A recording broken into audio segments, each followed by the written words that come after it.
السلام علیکم ناظرین، ہمارے ساتھ فاروق معین صاحب ہیں. جیسا کہ آپ کو پتہ ہے کہ بہت اچھے ماشاءاللہ تجزیات دے رہے ہیں اپنے سیاسی صورتحال پہ بھی، اور دوسرے صورتحال جب بھی ہم ان سے بات کرتے ہیں ان کو بڑا سراہا جا رہا ہے. آپ سے بھی یہ ریکویسٹ ہے کہ آپ جو ہے اس چینل کو سبسکرائب کریں اور اپنی آرا سے بھی نوازیں تاکہ ہم اس کو اپنے پروگرام کو بہتر سے بہتر کر سکیں. فاروق معین صاحب سے میں بات کرتا ہوں آج کے حوالے سے، خاص طور پہ سیاسی حوالے سے. اچھا فاروق صاحب، ایک چیز بتائیں کہ عمران خان صاحب نے آج اپنی ایک پریس کانفرنس میں اعلان کیا ہے کہ اگر حکومت وقت نے چند دنوں میں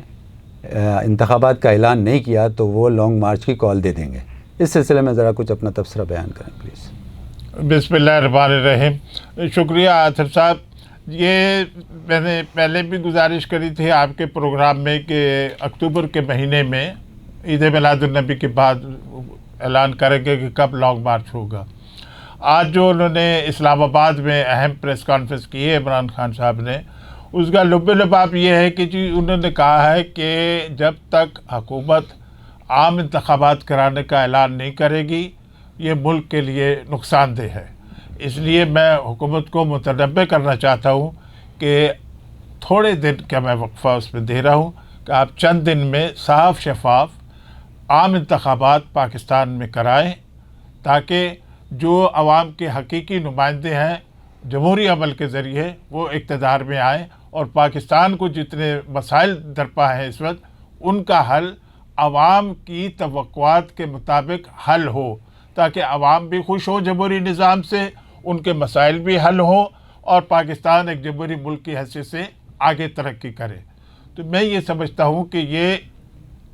اب تو حکومت کے اوپر ہے جی، جس کا مجھے تو نہیں لگتا کہ حکومت کوئی اس کا جواب دے گی. وہ تو کہتے ہیں کہ یہ تو آئین میں لکھا ہے کہ اگست 2023 میں نگراں حکومت بنائیں گے اور پھر وہی جو آئین میں لکھا ہے 90 دن اس میں انتخابات ہوں گے، تو ان کو انتظار کرنا پڑے گا اس کا. اب یہ جو چپکلش اتنی پیدا ہو گئی ہے، پی ٹی ایم کی حکومت نون لیگ، پیپلز پارٹی، جماعت اسلام اور چھوٹی جماعتوں کی ہے، اور دوسری طرف ہے قائد اعظم مسلم لیگ بھی تو ساتھ ہے نا عمران خان صاحب کے. جی. تو اب دیکھیے کہ آئندہ آج 17 اکتوبر ہے کہ یہ اس میں کتنے دن میں ہوتا ہے، لیکن یہ انہوں نے زور دے کے بات کہی ہے عمران خان صاحب نے کہ یہ اکتوبر کے مہینے میں ہی میں یہ لانگ مارچ کا اعلان کروں گا، اور اس میں عوام ان کے مطابق جوک در جوک نکلیں گے اور اپنے مسائل کے حل کے لیے ایسا پریشر ڈالیں گے حکومت کے اوپر کہ اس کو اعلان کرنا پڑے گا صاف شفاف انتخابات کرانے کا، جو کہ آئین میں لکھا ہوا ہے. تو یہ میں سمجھتا ہوں ایک مشکل مرحلہ بھی ہے پاکستان کے لیے اس وقت کہ غیر یقینی صورتحال ہے، اور خصوصی طور پہ جو 16 اکتوبر یعنی اتوار والے دن پاکستان میں ضمنی انتخابات ہوئے ہیں، اس میں سے عمران خان صاحب 7 قومی اسمبلی کی سیٹوں پہ لڑ رہے تھے، جس میں سے 6 سیٹوں کے اوپر وہ کامیاب ہو گئے. انہوں نے یہ بھی پریس کانفرنس میں کہا کہ کراچی کی ایک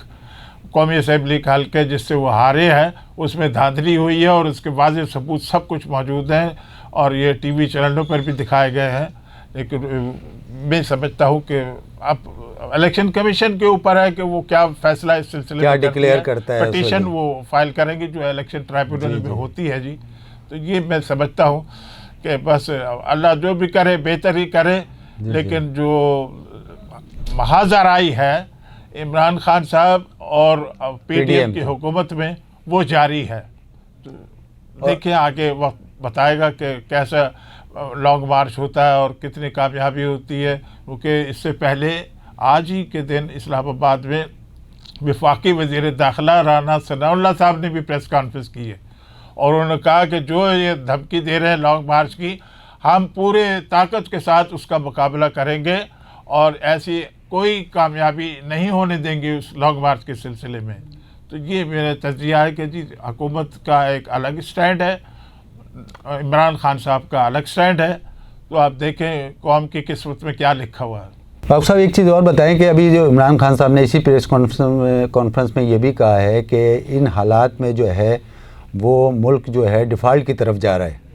تو یہ جو موجودہ صورتحال ہے تو یہ جو ڈیفالٹ کا لفظ استعمال کیا اس پہ آپ کیا کہیں گے؟ دیکھیں اطہر صاحب، یہ بہرحال حقیقت ہے کہ پاکستان کے زر مبادلہ کے جو ذخائر ہیں وہ بہت کم ہیں، اور اس کے لیے جو ہے جو ہمارے عالمی سطح کے اوپر ہماری جو پوزیشن ہے یا ہمارے جو تعلقات ہیں خصوصی طور پہ IMF انٹرنیشنل مانیٹری فنڈ سے، تو اس سلسلے میں ہمارے وزیر خزانہ اسحاق ڈار صاحب تقریباً ایک ہفتہ ہو گیا ہے، وہ واشنگٹن میں ہے، وہاں میٹنگیں کر رہے ہیں، اور اس سلسلے میں جو ہے وہ پروگرام جو پچھلی حکومت میں رک گیا تھا اس کو دوبارہ شروع کرایا ہے، اور اس سلسلے میں ان کی قسط بھی آئی ہے ہماری مدد کرنے کی کہ $5 بلین کے بجائے $7 بلین کا کر دیا ہے۔ تو اس سے وقتی طور پہ ہمارے غیر ملکی جو ڈالر میں جو ایکسچینج ریزروز ہے اس میں تھوڑی بہت بہتری ہوئی ہے، لیکن ہمارے لیے ہر ہفتے یا جو بھی دن مقرر ہیں اس میں قرضوں کی واپسی ہمیں دینی پڑتی ہے۔ تو اس کے لیے میں سمجھتا ہوں کہ جو ہماری زر مبادلہ کی مارکیٹ ہے اس میں اوپر نیچے ہوتا رہتا ہے جی، ڈالر کبھی چڑھ جاتا ہے، کبھی نیچے قدر بہتر ہو جاتی ہے پاکستانی روپے کی، تو اس میں جو ہے ہمارے لیے مشکلات ہیں یہ۔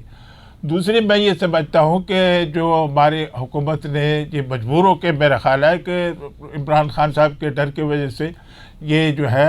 پاکستان کے عوام کو بہت شکایت تھی کہ بجلی کے بلوں کے بہت زیادہ آتے ہیں ہر مہینے، اور بہت مہنگی بجلی ہے پاکستان میں گھریلو صارفین کے لیے۔ تو وہ انہوں نے کہا کہ جی $4.25 فی یونٹ بجلی کی قیمت گھریلو صارفین کے لیے کم کریں گے، یہ موجودہ حکومت نے کیا۔ دوسرا جو ہمارے ایکسپورٹرز ہیں ان کے لیے پہلے اعلان کر کے گئے وزیر خزانہ صاحب کے $19.99 فی یونٹ ہوگا، تاکہ عالمی منڈی میں پاکستان کی جو ایکسپورٹ ہے وہ کوئی مقابلہ کر سکے نا دوسرے کے ساتھ، ورنہ یہ ٹیکسٹائل مل وغیرہ جو دوسرے تاجر حضرات ہیں یہ بند کر دیں گے اپنا کاروبار، تو اس کا انہوں نے بہت اپریشیٹ کیا۔ دوسری بات یہ ہے جی کہ ایک ہمارے اوپر کافی مہینے ہو گئے اس کی ہیئرنگ ہو رہی ہے بار بار، ایک کہلاتی ہے جی فائنینشیل ایکشن ٹاسک فورس کو، اس میں گرے لسٹ پہ ڈالا ہوا ہے انہوں نے پاکستان کو، حالانکہ اب نے جو انہوں نے آپ سے کہا تھا کہ یہ کام کریں وہ تقریباً سارے پاکستان نے کر دیے ہیں، اور وزیر خزانہ اسحاق ڈار صاحب نے یہ واشنگٹن میں کہا بھی ہے کہ 20 اور 21 اکتوبر کو پیرس میں FATF کا اجلاس ہو رہا ہے، تو ان کو امید ہے کہ پاکستان کو گرے لسٹ سے نکال دیا جائے گا۔ اگر یہ ہو گیا کہ پاکستان کو گرے لسٹ سے نکال دیا FATF نے، تو ہمارے جو ہے ایشین ڈیولپمنٹ بینک سے رستہ کھلے گا، ورلڈ بینک سے رستہ کھلے گا زیادہ امداد کا، اور جو عالمی مالیاتی انسٹیٹیوشنز ہیں، ادارے ہیں، ان سے بھی پاکستان کو آسان قسطوں پہ قرضے مل سکیں گے۔ تو میں یہ سمجھتا ہوں کہ اللہ کرے کہ یہ ایسے جس طرح کہا ہے ہمارے وزیر خزانہ سے، ایسا اگر ہو تو ہماری معیشت کے لیے اچھا ہوگا، ہمارے مالیاتی نظام کے لیے اچھا ہوگا، اور ہمارے زر مبادلہ کے جو ذخائر ہیں وہ کم سے کم اتنے ہونے چاہیے کہ کم سے کم 6 سے 7 مہینے کے وہ ہونے چاہیے، کیونکہ ہمیں عالمی منڈی سے ہر مہینے ایک حساب کے حساب سے کہ جتنی ضرورت ہوتی ہے تیل ہمیں امپورٹ کرنا ہوتا ہے، جی جی جی، تو یہ عالمی منڈی میں جتنی قیمت ہوگی اس حساب سے اس کی زر مبادلہ میں پیمنٹ کرنی ہوتی ہے۔ اس کے لیے ہمارے زر مبادلہ کے ذخائر جو ہیں جب تک وہ صحیح لیول کے نہیں ہوں گے، تو یہ صحیح کہا عمران خان صاحب نے کہ ہم جو ہے وہ